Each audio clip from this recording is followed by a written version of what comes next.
bien.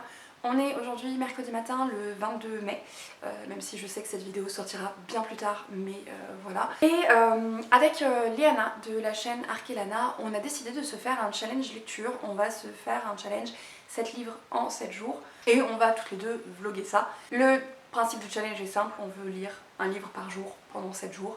Et donc je me suis préparé une petite pile à lire pour ce challenge. 3 livres que j'ai déjà commencé, alors à peine entamés en fait, et que je voudrais finir rapidement, enfin cette semaine. Et j'ai rajouté 5 autres livres, oui ça devrait être 4 mais c'est pas grave, 5 autres livres qui sont 5 livres que j'ai très envie de lire en ce moment. J'aurais dû, si j'étais logique, choisir des livres courts, ce n'est pas le cas. Tant pis, on verra ce que ça donne. En ce moment j'ai un petit peu de temps donc j'en profite pour lire. Et surtout ma pile à lire m'appelle. Vraiment il y a énormément de livres que j'ai envie de lire tout de suite maintenant. Si je pouvais je serais en train de tout lire en même temps. Mais je ne peux pas donc je vais quand même décider de me consacrer du temps à la lecture. Parce que sinon eh ben, je n'arrive pas à y dédier du temps.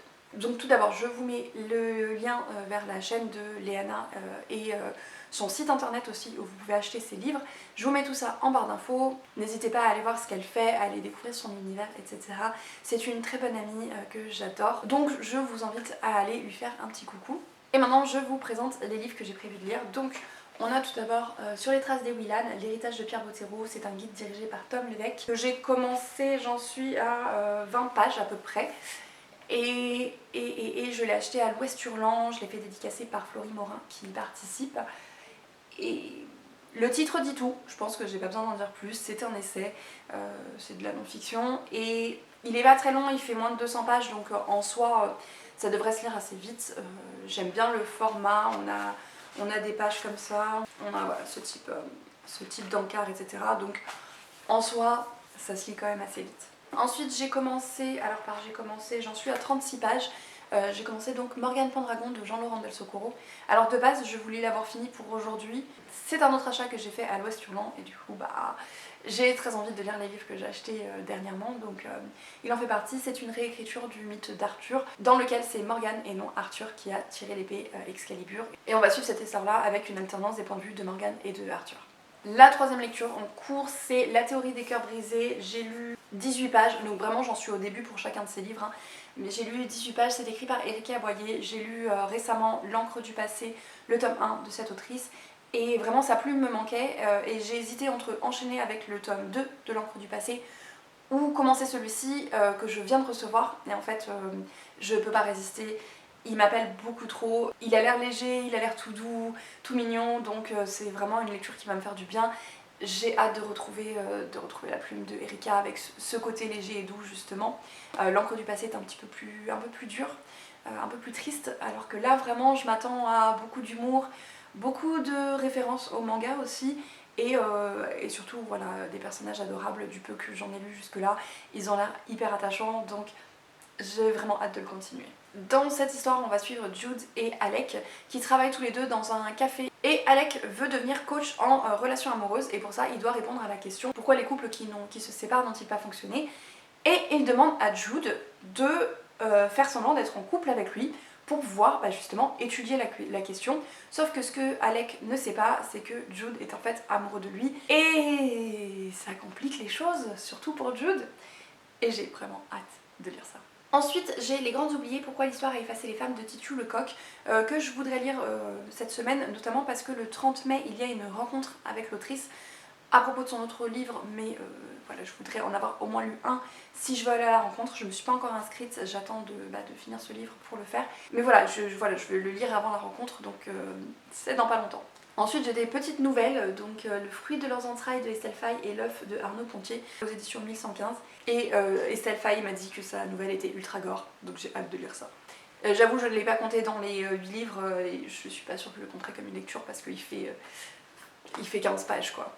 Ensuite on a une saga que je voudrais continuer, c'est Anne de Green Gables. Je voudrais lire le tome 7, La vallée arc-en-ciel, donc de Lucy Maud Montgomery. Et ensuite il ne me restera plus que le tome 8 et le tome compagnon, enfin hors série qui est avec, que je n'ai pas.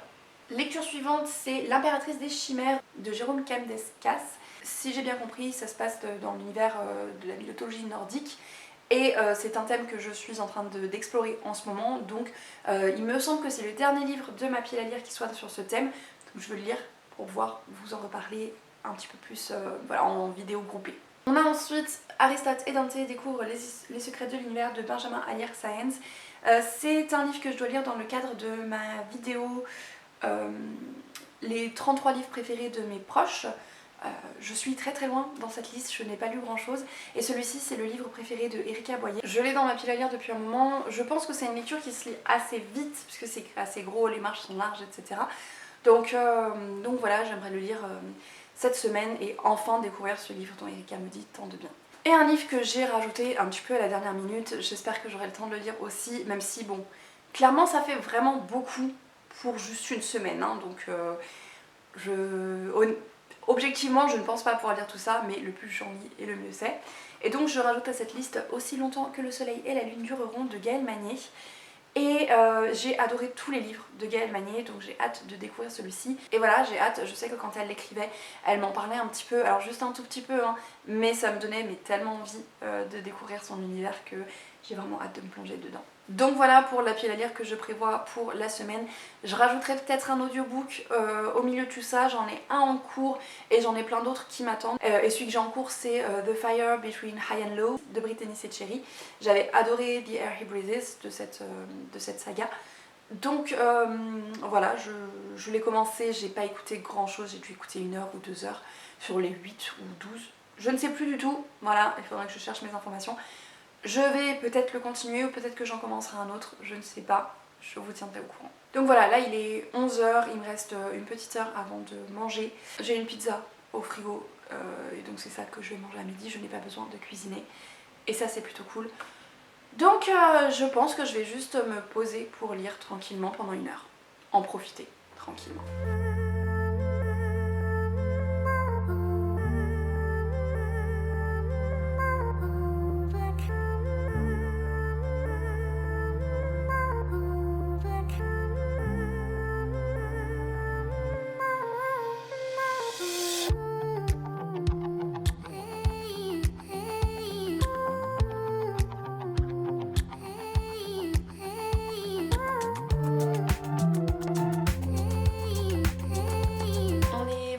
Je vous ai pas du tout fait de point depuis le début du challenge.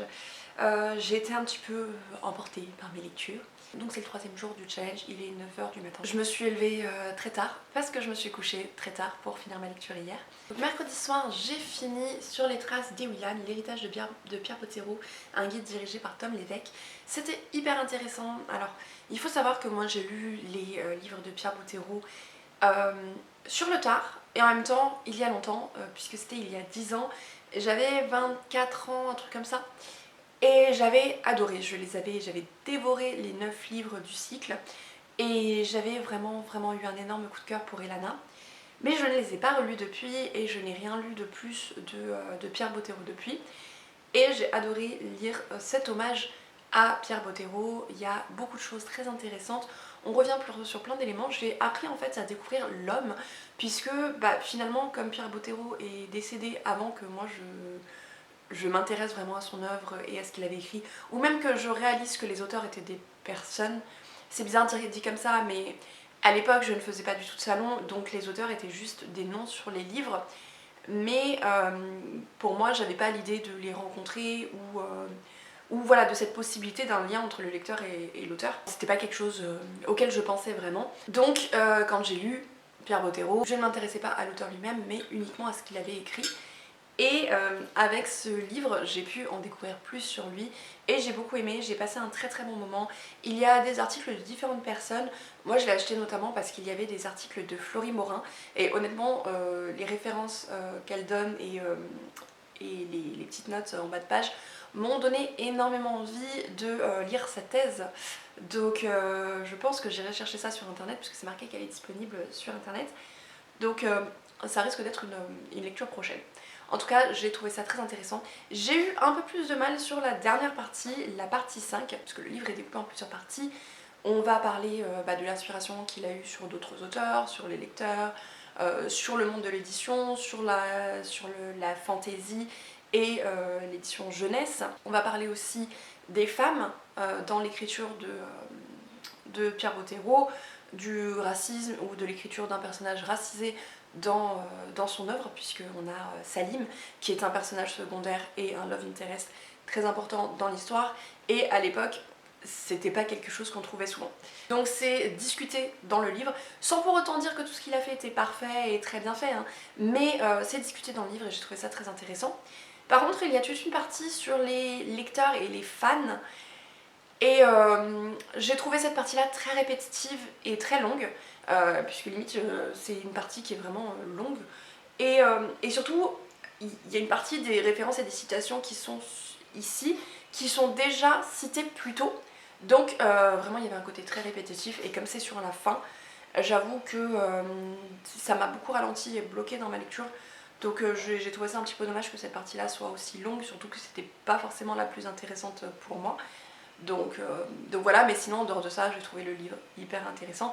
Et ça m'a donné envie de relire tout, la quête d'Ewillan, le monde d'Ewillan et Elana, et de découvrir le reste de l'œuvre de Pierre Bottero que je n'ai pas encore lu. Et je pense potentiellement vous proposer une lecture commune à partir de la rentrée.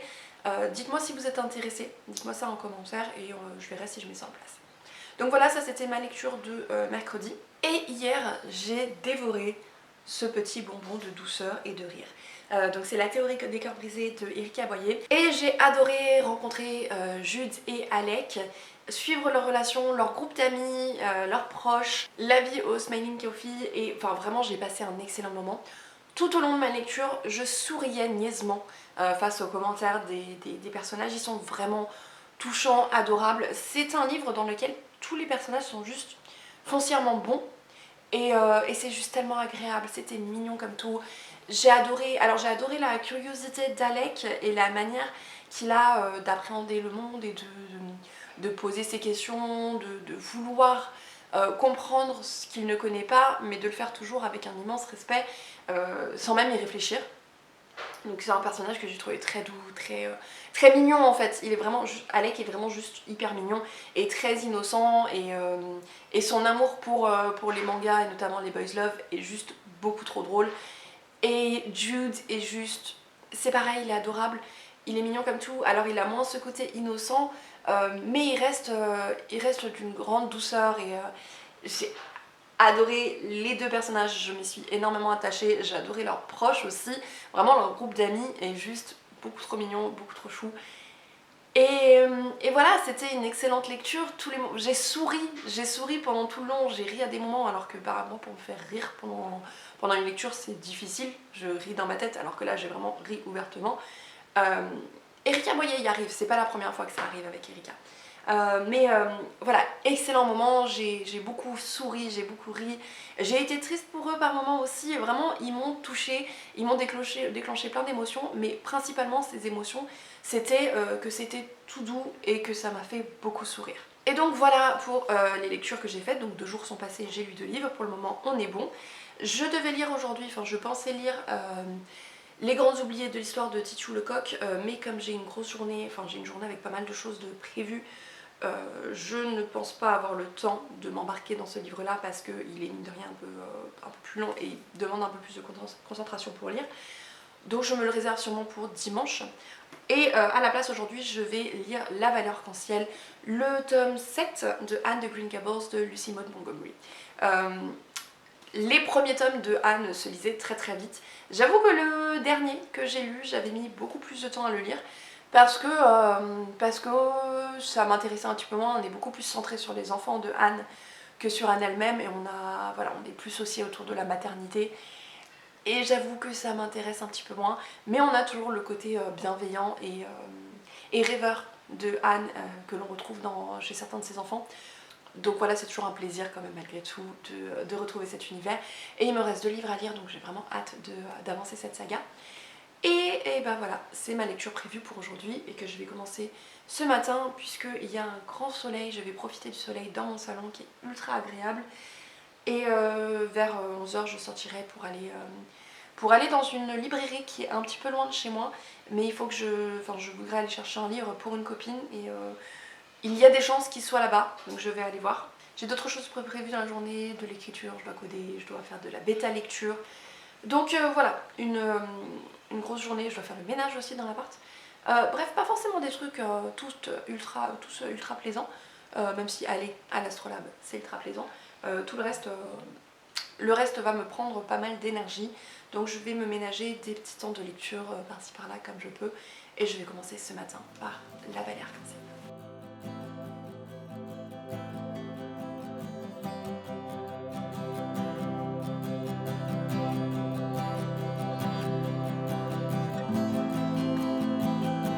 Évidemment, comme ça arrive bien souvent, j'ai oublié de conclure le vlog, enfin j'ai oublié de prendre la caméra au bout d'un moment, mais comme pour une fois j'ai réussi le challenge, et ben j'ai quand même envie d'aller jusqu'au bout, de vous faire le point sur le reste de mes lectures, et en plus, et ben Léana a sorti elle-même son vlog, donc ce serait dommage de ne pas avoir l'autre côté du vlog. Donc comme je le disais, pour une fois j'ai réussi le challenge, j'ai bien lu 7 livres.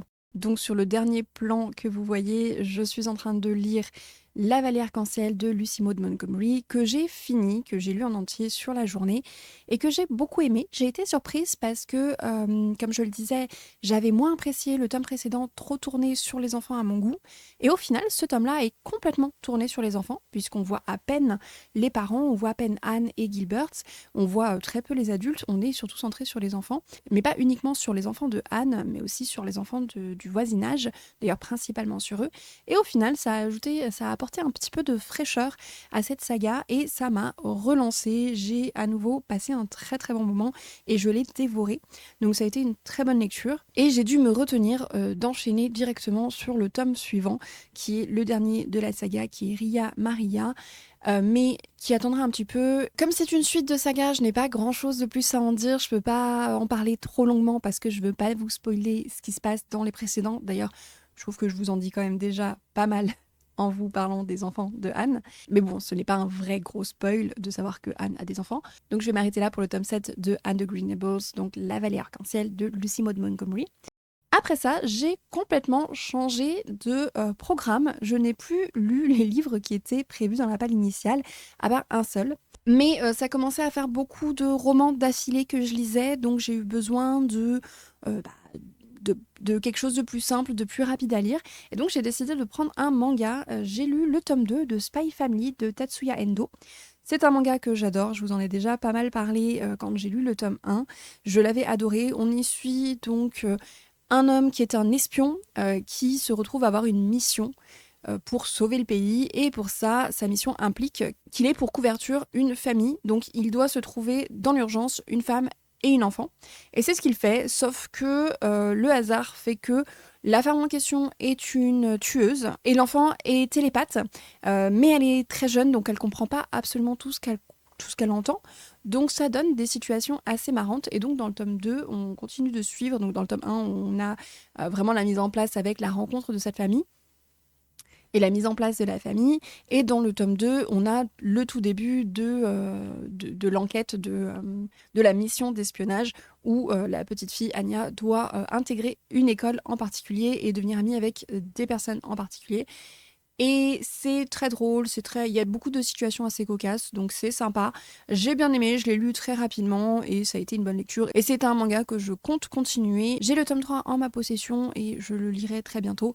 Et puis ensuite, il faudra encore que j'acquière les suivants. Ça, c'était une très bonne lecture et une lecture rapide, comme toujours avec les mangas. Ensuite, je suis restée sur des lectures rapides pour les 2 jours suivants, puisque j'ai lu les 2 tomes de Culottées, des femmes qui ne font que ce qu'elles veulent, de Pénélope Bagieux. Ce sont 2 BD, je sais qu'il existe une intégrale, mais moi on m'a offert les 2 BD séparément. Je remercie encore Christelle pour ce super cadeau. Ce sont de super bonnes lectures. Dedans, on a des personnes historiques qui nous sont présentées, des femmes qui sont mises en avant et dont on nous raconte les exploits, les parcours, souvent atypiques, souvent qui viennent casser les normes, et ce sont des femmes qui font des choses que la société n'attend pas de la part des femmes, et c'est super intéressant. Il y a vraiment plein d'histoires différentes, d'exploits différents, de parcours qui n'ont rien à voir les uns avec les autres. On explore différents aspects et j'ai trouvé très intéressant de mettre en avant toutes ces personnes féminines dont je ne connaissais pas la plupart, donc c'était de très belles découvertes. Et donc là, ça nous fait 6 livres, et ma dernière lecture, ça a été un livre qui était prévu dans la pile à lire, c'est Aristote et Dante découvrent les secrets de l'univers de Benjamin Alire Sáenz, où on va suivre du coup Harry et Dante qui se rencontrent un été et on va suivre leur histoire. Ce sont des adolescents et ça se sent. Je n'ai pas vraiment accroché plus que ça. Je pense que c'est le genre d'histoire pour lesquelles il faut vraiment accrocher aux personnalités, notamment à la personnalité de Harry, puisque tout est raconté de son point de vue, on est dans sa tête, et c'est un adolescent avec tous les questionnements, les remises en question, les crises d'identité qui viennent avec. Et j'ai pas trouvé ça extrêmement entraînant, extrêmement prenant. J'ai pas trouvé le personnage d'Harry particulièrement attachant. J'ai beaucoup aimé Dante, par contre, mais Harry m'a laissée assez indifférente et j'étais pas forcément touchée par son cheminement de pensée, par les choses qui le touchaient lui, justement. Et je l'ai trouvé un peu lent aussi à la détente. Donc il y a des moments où il m'a pas vraiment agacée, mais en fait, il y a eu beaucoup de moments d'indifférence de ma part, donc j'ai trouvé ça un peu dommage parce que ça m'a empêché d'être à fond dans l'histoire. Et donc, au final, c'est pas mauvais, c'est plutôt même sympa, mais sans plus. Ce n'est pas une histoire qui va me rester en tête, ce n'est pas de personnages auxquels je vais penser. Je pense que je vais les oublier relativement rapidement, et ce n'est pas un livre qui sera très marquant pour moi. C'était ok, mais voilà. Donc voilà pour mes lectures à moi. Comme je le disais, j'ai réussi le challenge. J'ai lu 7 livres en 7 jours et donc je suis plutôt contente. C'était globalement de bonnes lectures et donc un bon challenge. Surtout, j'ai apprécié de le faire avec Léana, avec qui on a échangé tous les jours sur nos ressentis, sur là où on en était, sur ce qu'on pensait de nos lectures, etc. Et on s'est motivés l'une l'autre. Je vous renvoie vers sa chaîne, je vous mets dans le petit i et en barre d'infos son vlog qui est déjà sorti avant le mien. Et je vous mets à l'écran les livres qu'elle a lus, puisque tous les soirs on s'envoyait des photos avec le livre qu'on avait fini dans la journée. Donc je vous mets ça à l'écran. Comme ça vous donne un petit aperçu de ses lectures en attendant d'aller découvrir son vlog. Donc voilà pour cette vidéo, n'hésitez pas à me dire si vous avez lu certains de ces livres, si certains vous font envie. Dites-moi tout ça en commentaire, n'hésitez pas à liker et à vous abonner si vous aimez ce type de contenu. Sur ce, je vous souhaite à tous de très bonnes lectures et je vous dis à très bientôt.